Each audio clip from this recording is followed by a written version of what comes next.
विद्यार्थियों, I am Meenu Tiwari. प्यारे विद्यार्थियों, आप सभी का मेरे YouTube चैनल पर स्वागत है। प्यारे विद्यार्थियों, आज आपके बीच में हम आपको बताएंगे कि इंपरेटिव सेंटेंस से पैसिव वॉइस बनाना। देखिए, इंपरेटिव सेंटेंस से पैसिव वॉइस कैसे बनाते हैं। इंपरेटिव सेंटेंस का मतलब होता है आज्ञा एवं प्रार्थना सूचक वाक्य। इंपरेटिव सेंटेंस से हम पैसिव वॉइस बनाएंगे। देखिए, इंपरेटिव क्या होता है कि जब वाक्य से आज्ञा, सलाह, प्रार्थना, नम्र निवेदन का भाव मिले तो इसे हम इंपरेटिव सेंटेंस कहते हैं। इसमें सब्जेक्ट यू छिपा रहता है और वाक्य का प्रारंभ वर्ब से होता है। इसमें सब्जेक्ट यू हमेशा छिपा होता है और वाक्य का प्रारंभ वर्ब से होता है।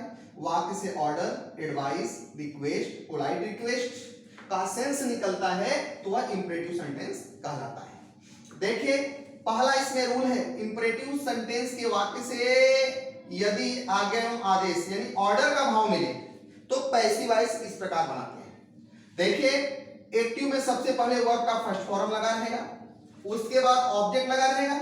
इसी एक्टिव के वाक्य से आपको ऑर्डर का सेंस निकलेगा। किसका सेंस? ऑर्डर का। तो जब इसका आप पैसिव बनाएंगे तो पैसिव में सबसे पहले आप लेट लाइए, लेट के बाद ऑब्जेक्ट ले आइए, ऑब्जेक्ट के तुरंत बाद बी लगाइए, बी के बाद वर्ब का थर्ड फॉर्म लगाइए। यदि बाई यू लगाना चाहते हैं तो बाई यू भी आप लगा सकते हैं। पहला नियम। दूसरे नियम से भी बना सकते हैं।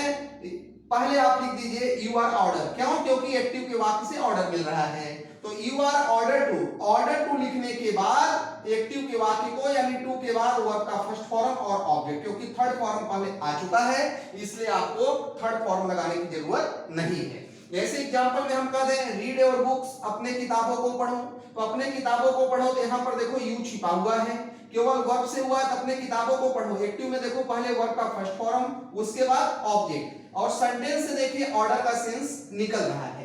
तो जब पैसिव बनाएंगे तो पैसिव में हमने बताया कि पहले लेट ले आओ, लेट के बाद ऑब्जेक्ट, ऑब्जेक्ट क्या है? योर बुक्स, हमने योर बुक्स लाया, उसके बाद बी लगाइए, बी के बाद वर्ब का थर्ड फॉर्म, तो रीड का third form read, read, read. दूसरा नियम है, हमने बताया कि आप लिखिए you are order to, you are order to लिखिए, ऑर्डर टू के बाद एक्टिव के वाक्य को जोड़ दीजिए तो रीड योर बुक्स। तो देखिए यह तो था ऑर्डर के लिए। अब दूसरा है कि इंपरेटिव सेंटेंस के वाक्य से यदि सलाह का भाव मिले, सलाह को अंग्रेजी में कहते हैं एडवाइस, एडवाइस का सेंस निकले तो एक्टिव के वाक्य में सबसे पहले वर्ब का फर्स्ट फॉर्म, उसके बाद ऑब्जेक्ट लगा रहेगा और इसी सेंटेंस से आपको एडवाइस का सेंस निकलेगा। तो जब पैसिव बनाओगे तो पैसिव में एडवाइस वाले वाक्य में पहले ऑब्जेक्ट लाया जाता है, और क्योंकि ऑब्जेक्ट के बाद शुड बी, क्योंकि शुड से हमेशा सलाह का सेंस निकलता है, तो शुड बी और शुड बी के बाद वर्ब का थर्ड फॉर्म। और दूसरे नियम से भी बना सकते हैं, लिख सकते हैं you are advise to, verb का फर्स्ट फॉर्म, उसके बाद ऑब्जेक्ट। जैसे एग्जांपल में हम कह दें हेल्प दी पुअर, गरीबों की मदद करो, तो इस सेंटेंस से आपको देखो सलाह मिल रहा है, सलाह मिल रहा है, वर्ब का फर्स्ट फॉर्म लगा है, उसके बाद देखिए ऑब्जेक्ट लगा है। तो हमने बताया कि पैसिव पहले ऑब्जेक्ट लाओ, तो ऑब्जेक्ट क्या है? द पुअर, द पुअर के बाद आप देखिए शुड बी के बाद वर्ब का थर्ड फॉर्म, तो हेल्प का थर्ड फॉर्म हेल्प्ड, और बाय यू लगाना चाहते हो तो आप लगा सकते हैं।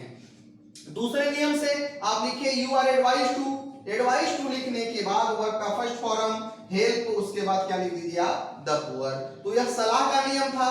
तीसरा नियम है इसमें प्रार्थना, प्रार्थना को अंग्रेजी में कहते हैं रिक्वेस्ट। तो यदि इंपरेटिव सेंटेंस के वाक्य से रिक्वेस्ट का भाव मिले और वाक्य का प्रारंभ सर, प्लीज, काइंडली, मैडम शब्द जहां लगा होता है उन शब्दों से हमेशा प्रार्थना का ही सेंस निकलता है।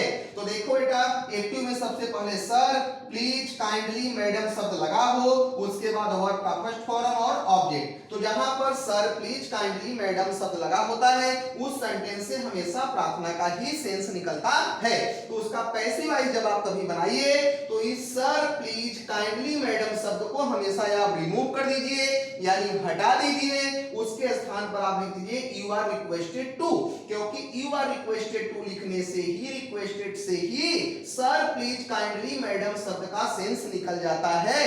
यू आर रिक्वेस्टेड टू जब आप लिखिए तो सर, प्लीज, काइंडली, मैडम शब्द को हटा दीजिए, उसके बाद वर्ब का फर्स्ट फॉर्म, उसके बाद ऑब्जेक्ट। जैसे एग्जांपल में हम कहते हैं प्लीज टेक टी, तो देखिए पहले प्लीज लगा हुआ है तो इस प्लीज को हटाइए, पैसिव इसके स्थान पर लिखिए यू आर रिक्वेस्टेड टू, तो इस प्लीज को हटा करके इसके स्थान पर यू आर रिक्वेस्टेड टू लिख करके पूरे वाक्य को जोड़ दीजिए take T.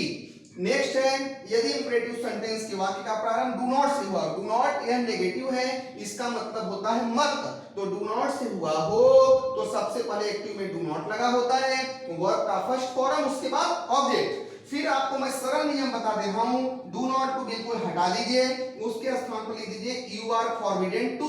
You are forbidden, forbidden का मतलब होता है मना करना।